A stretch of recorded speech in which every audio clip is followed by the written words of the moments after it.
ख़वातीन हज़रात, आज 25 नवंबर और मंगल का दिन है। स्वीडन की अहम खबरें आपकी खिदमत में पेश हैं, जो आप सब लोगों के लिए जो है वो काफ़ी अहम और दिलचस्पी का बायस होंगी। पहली खबर जो है वो माल्मो से है। वहाँ पे एक शख्स जो है वो एक किराए के अपार्टमेंट में रह रहा था और 6 साल वहाँ रहने के बाद उसे जब ये इल्म हुआ कि वो ज़्यादा किराया दे रहा है, जब उसने अपने हमसाए एक से पूछा और सेम अपार्टमेंट थे, बल्कि हमसाए का अपार्टमेंट उससे ज़्यादा बेहतर था, यानी उसका किचन भी नया बना हुआ था। लेकिन वो शख्स जो है वो तकरीबन 2000 क्रोन माहाना ज़्यादा किराया अदा कर रहा था। तो उसने फिर वहाँ जो किराएदारों की अंजुमन होती है, हिरिस ट्रेनिंग, उनकी मदद से केस किया और उस शख्स को अब 1,75,000 स्वीडिश क्रोन जो है वो वापस मिले हैं। और इसी तरह एक और शख्स जो उन्हीं के साथ था, वो भी ज़्यादा किराया दे रहा था, तो अब उसको भी ये रकम मिलेगी। तो स्वीडन में ये कानून है कि जब आप किराए के मकान पे रहते हैं, किसी दूसरे शख्स पे, जिसको आप आंद्राहान मकान कहते हैं, तो वो ये नहीं कि जितना मर्जी आपसे किराया ले लें। किराए का एक कानून है, वो एक हद से ज़्यादा नहीं ले सकता, और अगर आप ज़्यादा किराया देते रहे हैं, आपने मकान छोड़ भी दिया है, तब भी वो आप रकम वापस ले सकते हैं। इस हवाले से एक तफसीली व्लॉग मैंने बनाया था, जिसका लिंक जो है वो इस वीडियो के आखिर में आप देख सकेंगे, अगर आप जानना चाहते हैं कि उसका तरीकाकार क्या है और बाकी तफसीलात क्या है।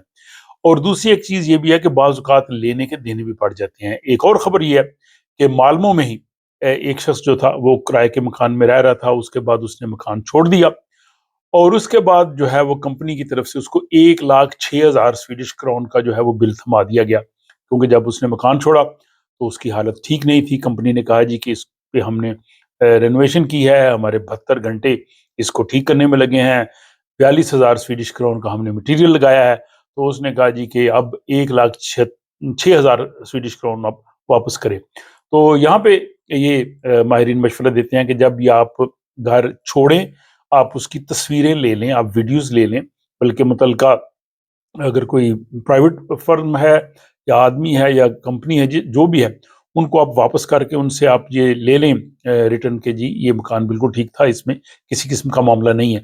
तो ये दोनों सूरतें हैं, अगर आप किराया ज़्यादा देते रहे हैं या दे रहे हैं एक मुजवज़ा कानून से बढ़ के, तो वो भी आप वापस ले सकते हैं। लेकिन अगर आप घर छोड़ेंगे और वहाँ पे अगर कोई तोड़-फोड़ की होगी, खराबी की होगी, तो आपको पैसे वापस देने भी पड़ेंगे। ये दोनों चीज़ें हैं।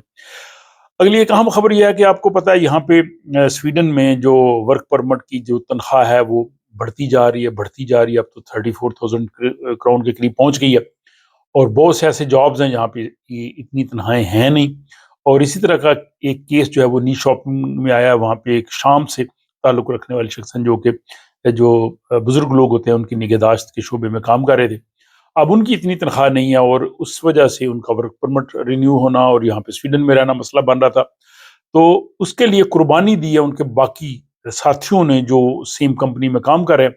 उन्होंने कहा जी कि आप हमारी तनख्वाह ना बढ़ाएं, हम इसी तनख्वाह पे काम कर लेंगे। हमारा ये जो साथी है सैम, जिसकी उम्र 34 साल है, इसके वर्क परमिट का मामला है और अगर इसकी इतनी तनख्वाह ना बढ़ी तो इसका वर्क परमिट जो है वो एक्सटेंड नहीं होगा और यह स्वीडन में रह सकेगा। तो इसे आप जो है वो इसकी तनख्वाह बढ़ा दें, ताकि ये जो है वो इस परेशानी से निकल सके।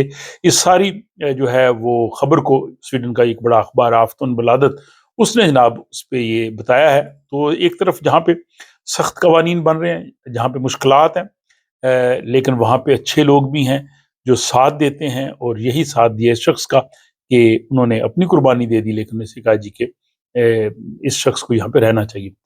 अगली एक बड़ी अलार्मिंग रिपोर्ट है, खतरे की घंटी है। स्वीडन के जो पसमानदा इलाके हैं, स्वीडिश में उत्साह अमरोदोत जिसको कहते हैं, वल्नरेबल एरियाज, वहाँ पे जो बच्चे हैं उनमें से हर तीसरा बच्चा जो है वो कॉलेज नहीं जा रहा, और वो बच्चे जो है वो तालीम मुकम्मल नहीं कर रहे, यानी उनमें आला तालीम जो है वो बहुत कम है। ये एक बहुत बड़ी जो है वो खतरे की घंटी, आज ही ये मीडिया में रिपोर्ट इसका काफ़ी चर्चा है। और इसमें ये भी है कि वो 9वीं क्लास के बाद जब जिम्नाजियम या कॉलेज होता है उस पे जाने के अहल नहीं है, तीसरा बच्चा 33%, और उनमें से भी जो जाते भी हैं वो भी अपनी पूरी तालीम मुकम्मल नहीं कर सकते, या अगर वो करते भी हैं तो उनको अज़ाफ़ी वक्त लगता है। तो इस रिपोर्ट में ये कहा गया है कि वो जो एरियाज हैं ये पूरे स्वीडन में हैं। इस हवाले से कई दफ़ा बात भी हुई है। ज़्यादातर उन इलाकों में तारिकीन वतन रहते हैं, وہاں پہ وسائل کی کمی ہے، وہاں پہ لوگوں کی اوسط آمدنی کم ہے، وہاں پہ جرائم زیادہ ہے، وہاں پہ بے روزگاری زیادہ ہے، اور وہ تمام چیزیں جو ہیں وہ اس چیز کو افیکٹ کر رہی ہیں۔ وہاں پہ تربیت یافتہ اساتذہ نہیں ہیں، اسکول کے جو پرنسپل ہیں وہ اکثر تبدیل ہوتے رہتے ہیں، اور بچوں کے گھروں کا ماحول بھی اتنا اچھا نہیں ہے، اور وہاں پہ کیونکہ ان کی اقتصادی حالت والدین کی اتنی ٹھیک نہیں ہوتی، وہ توجہ نہیں دے پاتے، وہ خود بھی زیادہ تعلیم یافتہ نہیں ہے، تو اس وجہ سے وہ کہہ رہے ہیں جی کہ یہ بہت پرابلم آ رہی ہے کہ وہ بچے ان علاقوں سے اعلیٰ تعلیم کی طرف نہیں جا رہے۔ اور دوسرا یہ بھی ہے کہ ان علاقوں میں لوگ جو ہے وہ جمہوری عمل میں بھی شریک نہیں ہیں، ان علاقوں میں ووٹ ڈالنے کی شرح 25% کے قریب ہے، جو کہ ایک واقعی الارمنگ ہے۔ تو یہ ہے کہ ہمارے لوگ جو یہاں پہ ہیں تارکین وطن، وہ اپنے ان رائٹس کا، اپنے ان حق کا خیال نہیں کرتے، یا وہ ووٹ کا حق استعمال نہیں کرتے جو تبدیلی کے لیے کام آ سکتا ہے، تو جمہوری عمل سے بھی دور ہیں، اور اس کی وجہ سے ان کے بچے جو ہیں وہ بھی دوڑ سے پیچھے ہیں۔ تو اس رپورٹ کے مطابق ان علاقوں میں اگر لوگ رہتے ہیں تو ان کو زیادہ توجہ دینی چاہیے اپنے بچوں کی تعلیم کی طرف۔ سویڈن ایسا ملک ہے جہاں پہ بالکل فری تعلیم ہے، یونیورسٹی تک کی تعلیم فری ہے۔ دنیا کے بہت سے ممالک، یورپی ممالک میں بھی جو ہے وہ، ایون برطانیہ آپ دیکھیں، وہاں پہ بہت زیادہ پیسے دینے پڑتے ہیں جن کے بچے یونیورسٹی پڑھتے ہیں، ٹیوشن فی دینا پڑتی ہے۔ سویڈن میں سب فری ہے، سویڈن میں اب اسکولوں کالجوں میں بچوں کو لنچ تک فری ملتا ہے۔ تو یہاں پہ والدین کو کوشش کرنی چاہیے کہ اپنے بچوں کو پڑھائیں، اور خصوصاً ان علاقوں میں حکومت کو بھی توجہ دینی چاہیے، وہاں پہ اساتذہ اچھے ہوں، وہاں پہ وسائل زیادہ دیں تاکہ وہ بچے جو ہے وہ آگے پڑھ سکے۔ تو بہرحال یہ ایک بڑی الارمنگ رپورٹ ہے۔ اور دوسری ایک الارمنگ بات کی ہے سویڈش ڈیموکریٹ جو ہے ایس ٹی، ان کے جو یوتھ ونگ کی ایک لیڈر ہے، انہوں نے تقریر کرتے ہوئے انہوں نے پھر ایک مرتبہ اسلام کے خلاف عرض اسرائی کی ہے۔ انہوں نے کہا جی کہ اسلام کے لیے سویڈن میں کوئی ایسی جگہ نہیں ہے۔ انہوں نے کہا جی کہ پبلک مقامات پہ برقع بھی نہیں ہونا چاہیے، اور پولیس اور اساتذہ جو ہیں ان کے لیے حجاب پہننے پہ بھی پابندی ہونی چاہیے، اور اسکولوں میں جو ہے وہ حلال گوشت وغیرہ یا حلال کھانے دینا، اس کا بھی کوئی اہتمام نہیں ہے۔ انہوں نے کہا جی کہ سب لوگوں کو ایک سطح پہ رکھنا چاہیے جو سویڈش ویلیوز ہیں۔ تو یہاں پہ جو ہے وہ انہوں نے ایک مرتبہ اپنے اسی نظریے کا اظہار کیا جو ان کے لیے اکثر لیڈر کرتے رہتے ہیں۔ تو یہ ایک طرح سے، جہاں ہم کہتے ہیں کہ سویڈن میں آزادی بھی ہے، مذہبی آزادی بھی ہے، باقی چیزیں بھی ہیں، ساتھ اس طرح کی باتیں بھی ہو رہی ہیں، اور اس طرح کی باتیں ظاہر ہے انہوں نے اپنے سیاسی ایجنڈے کو آگے بڑھانا ہے، جو کہ ابھی اگلے سال انتخابات ہونے ہیں۔ اور آخری خبر یہ ہے کہ بجلی کی قیمتوں میں ایک مرتبہ پھر اضافہ ہو رہا ہے، کیونکہ اب سردی بڑھ رہی ہے، اور خصوصاً جو سویڈن کا جنوبی علاقہ ہے وہاں پہ جو ہے وہ 1 کلو واٹ کی جو قیمت ہے وہ 2 کرون سے بڑھ گئی ہے، 2.5 پونے 3 تک چلی گئی ہے۔